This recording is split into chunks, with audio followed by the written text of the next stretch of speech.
I wanted to do another video on sexuality and narcissism. That this person said, sex with a narcissist is just awesome. Okay. This is not, nor has ever been, my experience at all. In fact, I can say, looking back on my relationships, that sex with a narcissist was the worst sex that I've had in all my relationships. My husband, it was very mediocre, very bland, and there was nothing to write home about at all. It was fine, but it wasn't.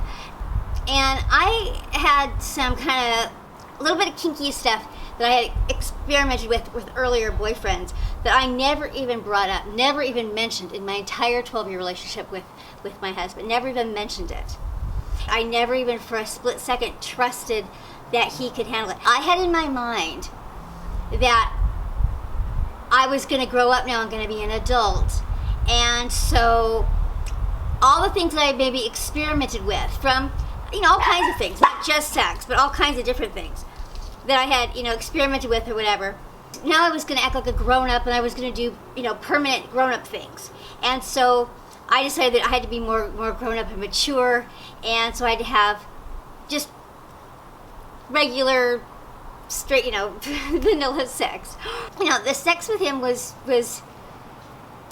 not great, and I never felt super, and of course it dwindled quickly, as, and of course he got to treating me like I wasn't desirable and all this stuff. He wanted me to be more of an aggressor to him, or he wanted me to come onto him more and do these things to him, but then he was very rejecting. And the other thing that really started to happen with him, and of course it was all part of the discard and the devaluing, another thing that happened with him was that he started being really mean to me afterwards. Like, we'd have sex, and then right afterwards he would treat me like he just hated me. And there is this thing that I've noticed with some, it seems like all the narcissists that I was involved with, including, and also the feeling I got even from just like any kind of conversations about sex, like with my mother, it seems like a lot of the narcissists that were in my life had a shame factor associated with sex. And it wasn't so much it wasn't a religious thing. It wasn't a religious shame factor. It was like they just thought they should be above it. For sex to be really good, you have to be really real. You have to be real, and you have to be able to be intimate, and you have to be able to be engaged and present. And so if you're faking your whole life and you're doing things as an act, it's not great. Very handsome man, and he had, good-looking ex-girlfriends who were really, sexy women who lots of people would enjoy being with. So in my mind also, I told myself, well, he has all this history, and he must be sexy or sexual, because look at, And so I talked myself out of what my real true experience was. Best sex that we had was when he was in the middle of manipulating me and breaking it off with me and stringing me along. Now he had abandoned me, and to keep me involved, to keep me engaged with him. It was before he filed for divorce, but he separated me. He separated from me. He abandoned me. He would string me along with sex that I would basically cry the entire time, because I was so desperate for connection with him. And then immediately he would just, it was really awful. It was a really horrible thing to do to me. And I had no boundaries about it, and I was really suckered in because, I didn't know what he was doing. I believed that he was feeling the same way I was. He was feeling like he wanted to connect with me, and that he would come and he would act like he was having the exact same feelings I was having. Like, I miss you, and I want to connect with you, and I just, and all of a sudden now sexual passion and desire came back. After years, thank God, I'm thinking that maybe this was going to be a good thing. Who knew? But I was desperate. I was emotionally just wrung out from months and months and months of torture and abuse, years of torture and abuse. And I was, vulnerable. My health was compromised. The kids and I were in a guest house, trying to figure out what we're going to do. Our dream house was hanging in the balance. Just all these different things were going on, And, you know, I felt like he just had my whole life just right here in the palm of his hand. And so if he was showing me this, like, I want to be with you, I want to reconnect with you, I was so desperate for that. But in essence, he was just stringing me along. And I think that he wanted just to play with me, my emotions. But that was the best sex that we had. The other thing I wanted to say about these other two relationships, what I thought was interesting, both of them had an interesting thing that they both did. Both of them acted a little superior, a little bit judgmental in our relationship about, you know, I was sexually expressive, sexually open, I was sexual, and they were a little bit shaming about that, and a little bit prudish. They were both prudish. Well, what happened was when they came around hoovering, and in this case it was years later. I mean, both of these guys hoovered years later. In fact, the first guy hoovered after my divorce, so he had 10 years in between. The last one, there were about 3 years in between. When they came back for the hoover, now they were practiced in whatever thing they were shaming me in before. Now this is what they were all about. They were all about this. This is what they were into. They had obviously gone and like studied up on it, and so instead of being like shaming and prudish about it, they were selling themselves as that. This is what they were into, and also that they were rewriting history, that this is what we were into. This is what we were like sexually when we were together. Which my memory of it was more like I was open to it, things like that. But they were always very prudish and judgmental.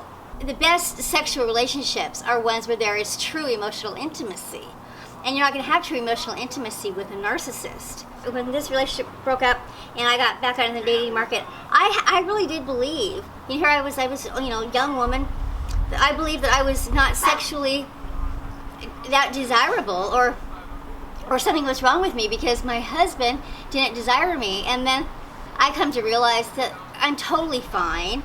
I'm totally sexual being. And I'm desirable, and I have desire, so it's, there was nothing wrong with me.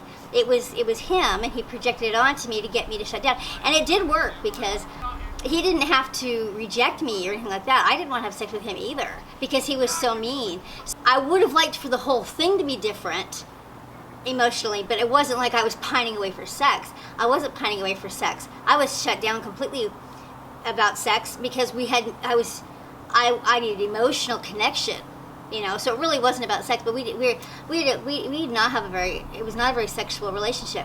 And, to look at us, you would have thought just the opposite, because, we were this young, the young handsome couple with 2 little kids, and, you would have thought just the opposite about us. But he was, and I look at his relationship now, and I think there is, that I'm sure he has absolutely the very worst sex life in the world. I can't imagine they hardly even have sex, because his wife is just super phony. She's just exactly like him. And it just seems to me to be just a very they seem non-sexual, completely asexual. And we would have been sexually kind of incompatible anyway, especially if he was doing that, because I really did need someone kind of commanding sexually, and so someone mirroring me wasn't going to, sex would never get off the ground, because my big thing was I wanted to be desired. I wanted all of that, and so I was, and this came from, it all comes from childhood. It all goes back to childhood. It all does. The other thing I wanted to talk about was BDSM. I just want to touch on this really quick. I did a whole video on BDSM and narcissism. The human brain, the human mind is very complicated. Very, very complicated. And so you don't know why or how, what little thing happened along the way that makes something get sexualized for you. And so if something works for you and you're in a loving, respectable relationship, and you want to introduce into that loving and respectable relationship something where there's a power exchange, where no one's getting hurt, I don't believe that there's any harm in that at all. Now, and I do believe also that we have a self-protective instinct about this.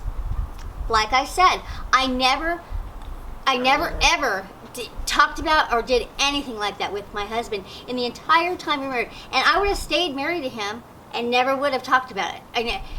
I never would have. I can have that as part of my marriage now, as well as a whole repertoire of things in my marriage, my current marriage, because there's no danger there. You know, there's no harm to come to me there. You know, and also, you know, there's certain ways that you do heal a lot of the things that happen to you in your romantic relationships. You end up doing a lot of that work. So if you had something get fouled up in your relationship with your dad, for instance, and it's going to play out in your romantic relationship, and if you can find a way for that to happen that works for everybody and is healing and is sexually exciting and all of that, then go for it. I don't see that there's any reason that you need to get too caught up in that. Now, some people are very controlling about not wanting to let what BDSM, the big thing about BDSM is control. It's about power and control.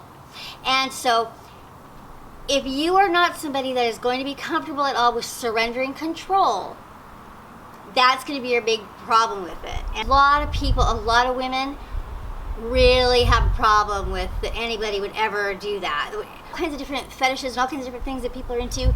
We're also very, very individual.